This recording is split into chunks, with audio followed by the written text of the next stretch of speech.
Hello and welcome to another episode of Create Health, where we turn the energy of chaos into God's creative health by joining the energies of balance, respect, and simplicity.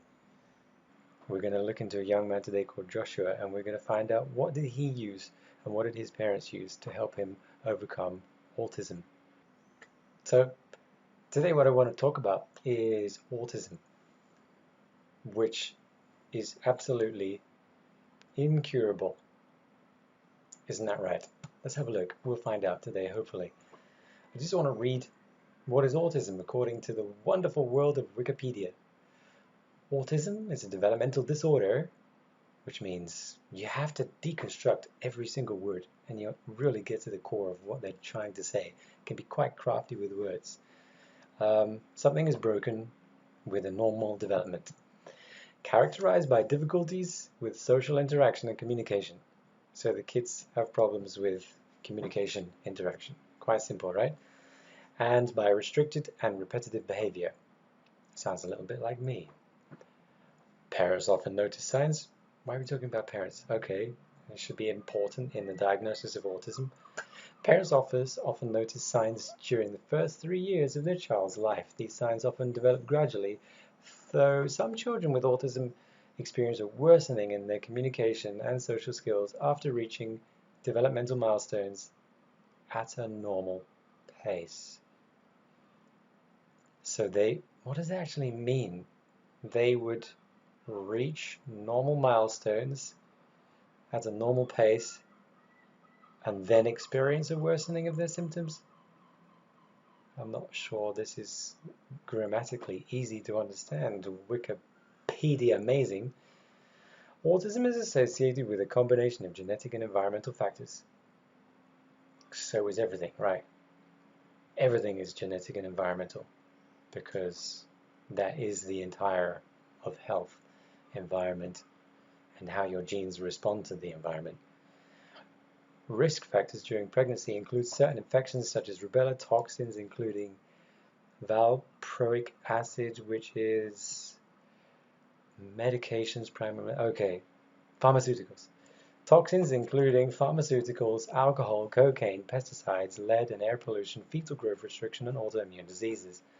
So a bunch of toxins can affect one's health, especially with autism and other mental issues. Controversies surrounding other proposed environmental causes, for example, the vaccine hypothesis, don't count. Hang on a minute. Pesticides, lead, air pollution, pesticides and lead, other heavy metals are in vaccines. So the heavy metals here count, but the heavy metals here do not count because it's been disproven. What is this vaccine hypothesis? Claims of a link between the MMR vaccine and autism. Okay, so that's not vaccine hypothesis, that's actually the MMR vaccine hypothesis, which has been disproven by one paper. Fantastic. So we should trust that then, obviously. Autism affects information processing in the brain and how nerve cells and their synapses connect and organize. Okay, heavy metals, electronics. I guess what happens when you jam a screwdriver into your computer? Would it completely blow up, or would there be a range of different things that may or may not happen to the hardware depending on which circuits you fry? Right, let's have a look at another website. What is autism? Autism Speaks. Well, that sounds like a cruel joke. Thanks very much, Autism Speaks. What is autism? There is no one type of autism, but many. There is not one type of autism, but many. Probably would be better grammar. Some of these people really should learn grammar before they write on websites. Me too. You have to deconstruct the language, very important. According to the Center of Disease Control, autism affects 1 in 54 children in the States. We know that there is not one autism, but many subtypes, most influenced by a combination of genetic and environmental factors. That's the same we've discussed already, sorry.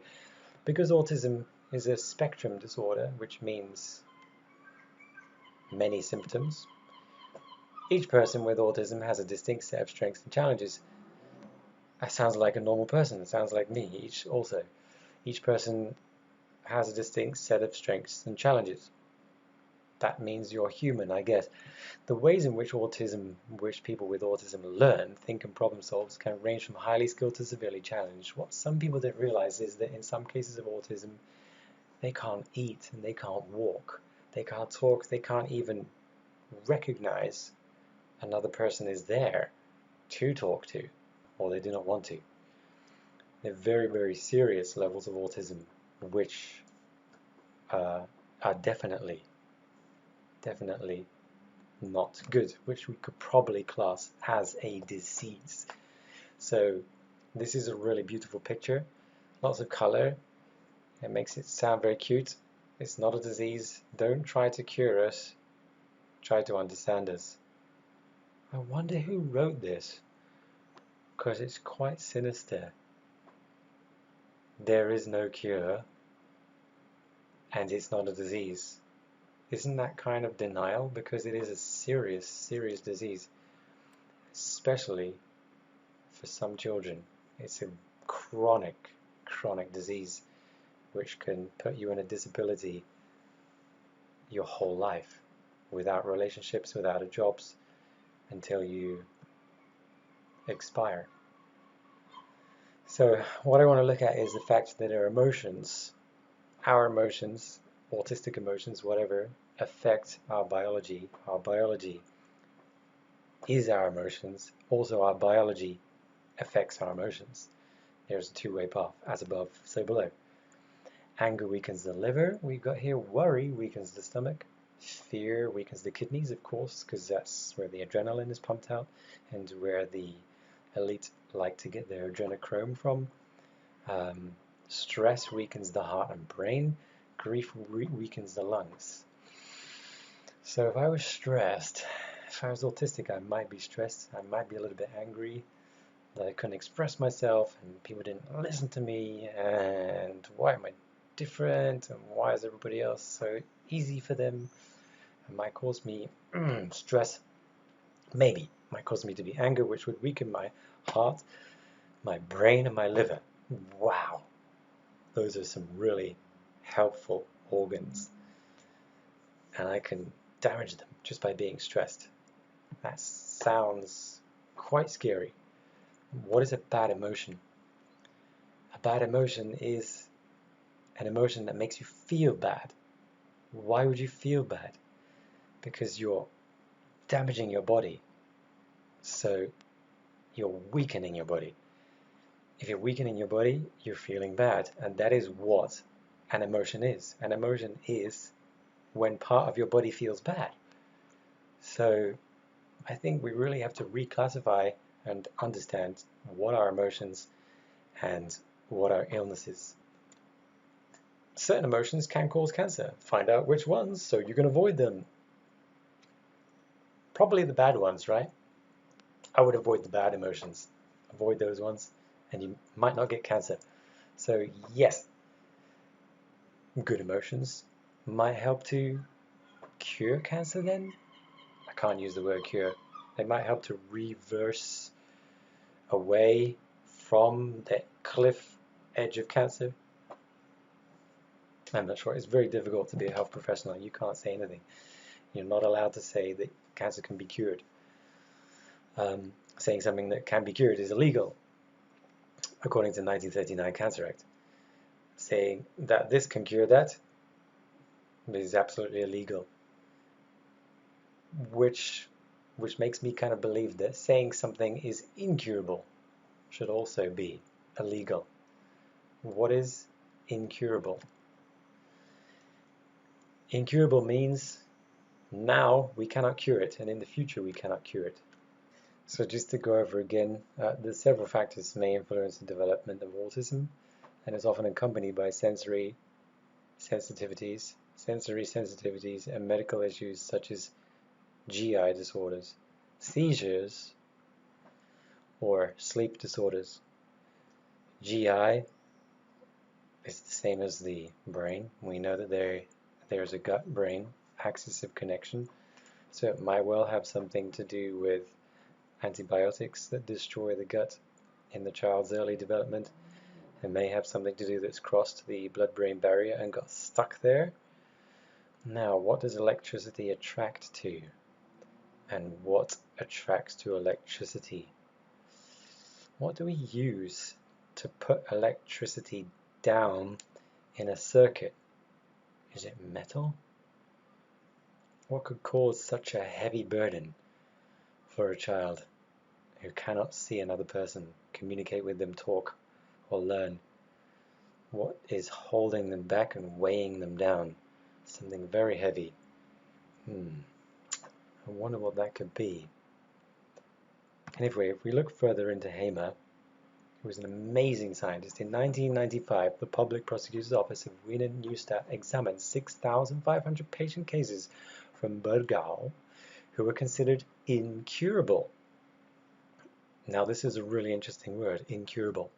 It means something cannot be cured. It means it's impossible to cure something. But how do we know that there's not a bunch of aliens in the future that could cure something? How do we know that we, in the future, might not be able to cure something?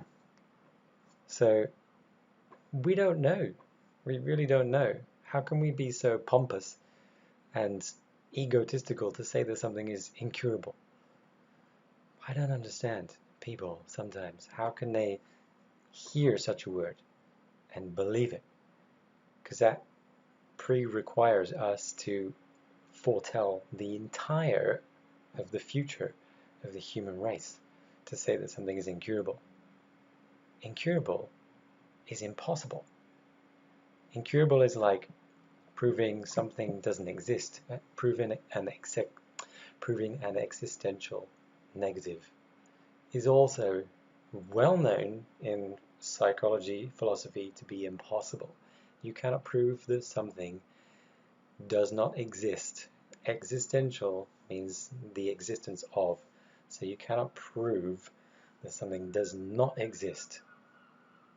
Because how do we know? We don't know everything that exists. We don't know what we don't know. Incurable is impossible. And saying something is curable, for instance, if I say to you that cancer is curable if you take lots of vitamin C, I can be thrown into jail because it's illegal according to the 1939 Cancer Act. I cannot even suggest that anything is curable. By the same method, I think that it should be illegal to say something is incurable because it is far more impossible to say something is incurable than to say something is curable. Because incurable is 100% impossible. We cannot say that because we don't know the future. But to say something is curable, it's possible because we also don't know. So saying something is incurable doesn't make sense at all. Saying something is curable makes more sense. So I think that they should either both be illegal or both not be illegal. We have to decide. So by traditional medical standards. So it's incurable according to the same people that brought us chemotherapy, pharmaceuticals, antibiotics, and doctors in white coats. Okay, so it's not incurable, it's just incurable according to. Now that makes more sense. We have to be very careful with words in health. Surprisingly, over 90% of these patients had survived. Wow. I.e., over 6,000 of the 6,500 patients who were incurable survived. What does that mean? That means that these people were wrong, whoever they were, professionals, I guess. These patients were never mentioned in the press. It was never pointed out that they were not only still alive 5 years later, but most of them had regained their health. Fantastic. Hamer, German new medicine. It shows the link between the brain, the emotions, health and biology, and the organs in the body. It's a fantastic thing to study. So let's have a look at what Joshua did and what Joshua's parents did to help him with his autism. Something that helps the brains of many people.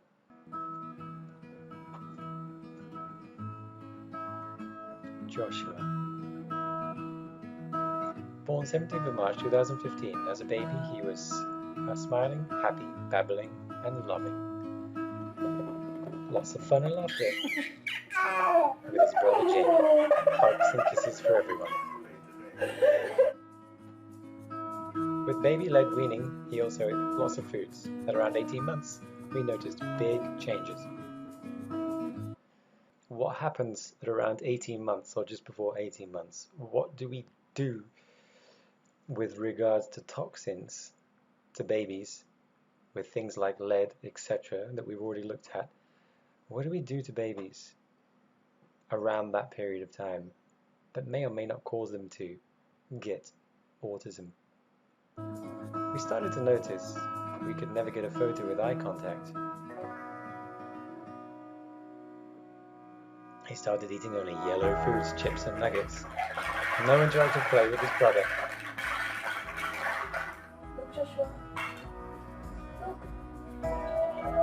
Lost in his own world.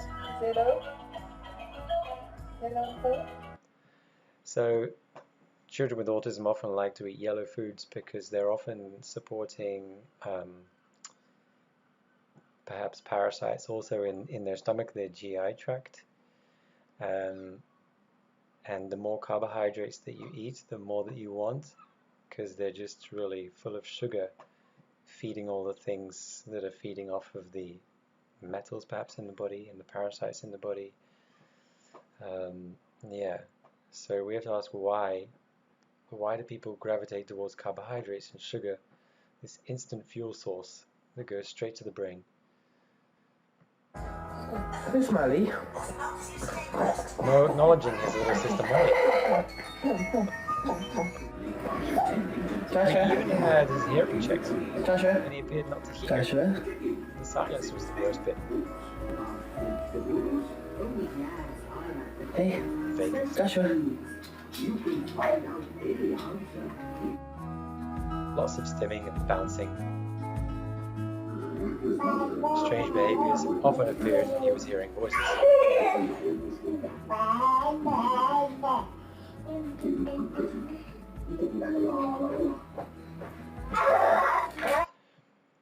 Now, one method of helping people with cancer is to do rebounding and bouncing. It helps the lymph move in case the lymph is getting stagnant. So bouncing might make people feel better, and it's quite a healthy thing to do. Oh, is she giving you kisses?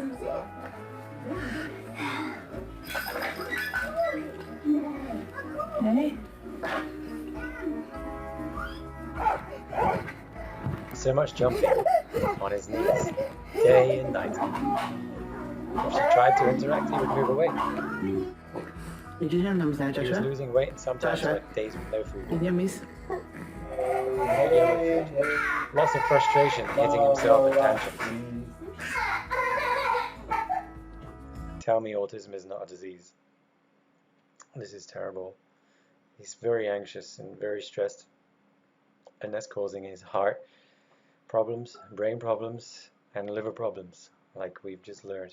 The fun was all gone from him. We were losing our boy. At 2 years old, we got a diagnosis, nonverbal autism. He began occupational speech and physiotherapy. We tried lots of therapies, expensive by the way, but he easily got frustrated because there's a limit on his capabilities. He wants what he wants. He has very little pleasure in life, you can see. 8 months later, on the 14th of November 2017, we were recommended to try Charlotte's Web Advanced CBD oil. The video was taken the day before we started the oil. What?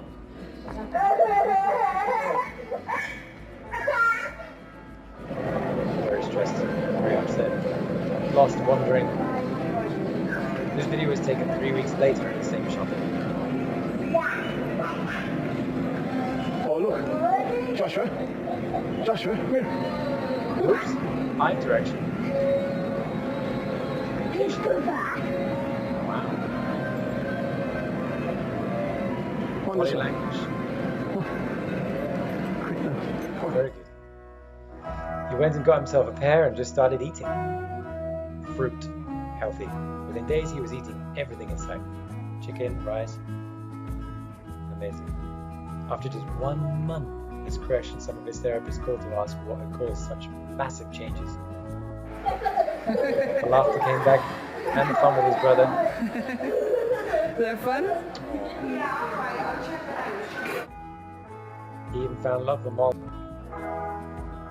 Oh, normal. The world started coming, Your papa. even calling his name. Good boy. Caring for his little sister Molly. Wow. Trying new foods and textures. Imagine if the play came back.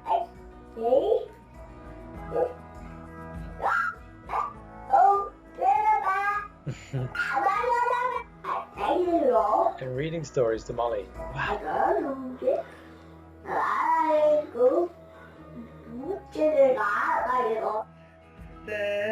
Best buddies.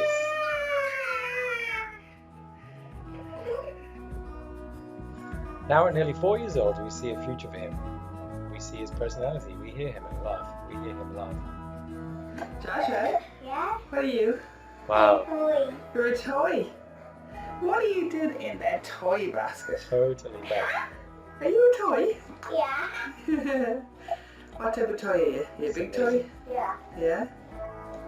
Choose. His words Shoes. improve by the day. Happy birthday cake. What's this one? Me. Huh? Move. Sun? Tom. Our happy boy's back. Hey! I hoover you! I hoover you! I gotta get you! He adores Molly. Joshua still has autism, but with greatly reduced sensory and social difficulties.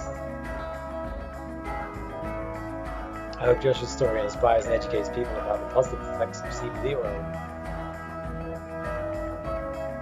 I love you. Love, Joshua. Good boy. Thank you, Charlotte's Web Advanced, for giving us back our boy. And there are their contact details. You can talk to them if you like. What an amazing video. Remember to like and subscribe to Create Health so I can annoy you more in the future. Thank you so much. Create Health, CBD, THC, and PMF, studied for chronic conditions. And please also remember, all the information in this video is no substitute for medical advice and is not intended to treat or cure anything. Please always consult your professionals before changing your health plan.